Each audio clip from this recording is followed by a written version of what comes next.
Hello welcome back to കാത്തു Spacey bullet. എല്ലാവർക്കും നമസ്കാരം. നമ്മളിപ്പോൾ കറണ്ട് അഫയേഴ്സിൻ്റെ ഷുവർ ഷോട്ട് എന്നുള്ള ക്ലാസ്സുകളാണ് എടുത്തുകൊണ്ടിരിക്കുന്നത്.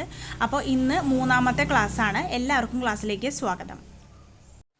അപ്പോൾ ഇന്നത്തെ 10 ചോദ്യം തുടങ്ങണേക്കാളും മുമ്പ് ഞാൻ കഴിഞ്ഞ ക്ലാസ്സിലെ 2 ക്വസ്റ്റ്യൻസ് ചോദിക്കുകയാണ്. അപ്പോൾ ആർക്കെങ്കിലും ഓർമ്മയുണ്ടോ എന്ന് നോക്കുക കേട്ടോ.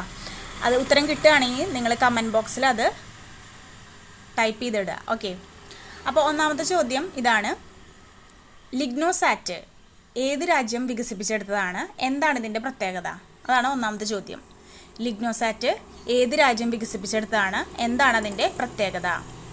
രണ്ടാമത്തെ ചോദ്യം: കർണാടകയിൽ ഒരു പ്രധാനമായിട്ട് ഒരു കാർഷിക ഉത്സവത്തെക്കുറിച്ച് നമ്മൾ പറഞ്ഞിട്ടുണ്ടായിരുന്നു. അതേതാണ് ആ ഉത്സവം? ഈ 2 ക്വസ്റ്റ്യൻസിൻ്റെ ആൻസർ നിങ്ങൾക്ക് അറിയുന്നുണ്ടെങ്കിൽ തീർച്ചയായിട്ടും കമൻറ്റ് ബോക്സിലിടുക. ഓക്കെ. അപ്പോൾ നമുക്ക് ചോദ്യങ്ങളിലേക്ക് കിടക്കാം. വളരെയധികം പ്രധാനപ്പെട്ട ചോദ്യങ്ങൾ മാത്രമാണ് ഉൾപ്പെടുത്തിയിട്ടുള്ളൂ. ഇതിലൊന്നും നിങ്ങൾക്ക് വിട്ടുകളയാനില്ല എന്ന് ആദ്യം തന്നെ പറയുകയാണ്. ഓക്കെ. അപ്പോൾ ആദ്യത്തെ ചോദ്യത്തിലേക്ക് കിടക്കാം. ഫസ്റ്റ് ക്വസ്റ്റ്യൻ: ആദിവാസി വിഭാഗത്തിൽ നിന്നും ജഡ്ജിയാകുന്ന ആദ്യ വനിത ശ്രീപതിയാണ്. തമിഴ്നാടാണ് സ്വദേശം. ഓക്കെ. ആദിവാസി വിഭാഗത്തിൽ നിന്നും ജഡ്ജിയാകുന്ന ആദ്യ വനിതയാണ് ശ്രീപതി. ശ്രീപതി ഏത് നാട്ടുകാരിയാണ്? തമിഴ്നാട് നാട്ടുകാരിയാണ് കേട്ടോ. രണ്ടാമത്തെ ചോദ്യം: രാജ്യത്ത് പൂർണ്ണമായും വനിതകൾ നിർമ്മിച്ച ആദ്യ ഉപഗ്രഹം വിസാറ്റ് ആണ്. ഓക്കെ. രാജ്യത്ത് പൂർണ്ണമായും വനിതകൾ നിർമ്മിച്ച ആദ്യ ഉപഗ്രഹമാണ് വിസാറ്റ്. ഇമ്പോർട്ടൻ്റ് ആണ് കേട്ടോ.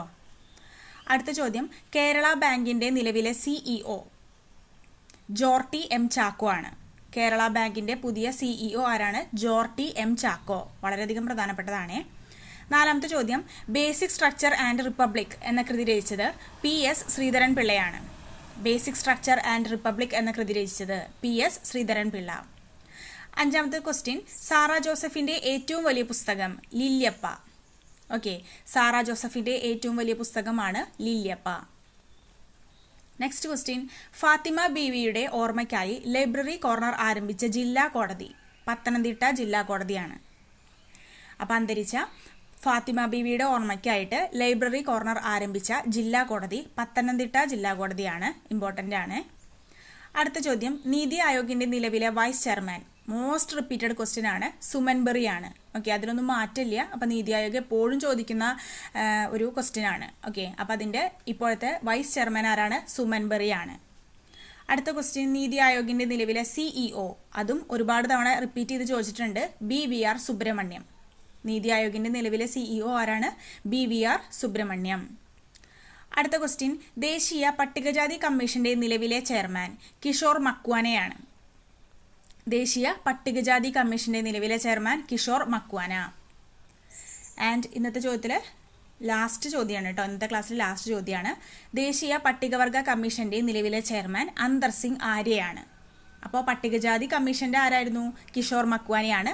പട്ടികവർഗ കമ്മീഷൻ്റെ നിലവിലെ ചെയർമാൻ അന്തർ സിംഗ് ആര്യ. വളരെയധികം പ്രധാനപ്പെട്ട ക്വസ്റ്റ്യൻസ് ആണ്. അപ്പോൾ എല്ലാവർക്കും ക്ലാസ്സുകൾ മനസ്സിലാവുന്നുണ്ടെന്ന് വിചാരിക്കുന്നു. അടുത്ത ക്ലാസ്സിൽ അടുത്ത 10 ചോദ്യമായിട്ട് വീണ്ടും കാണാം. താങ്ക്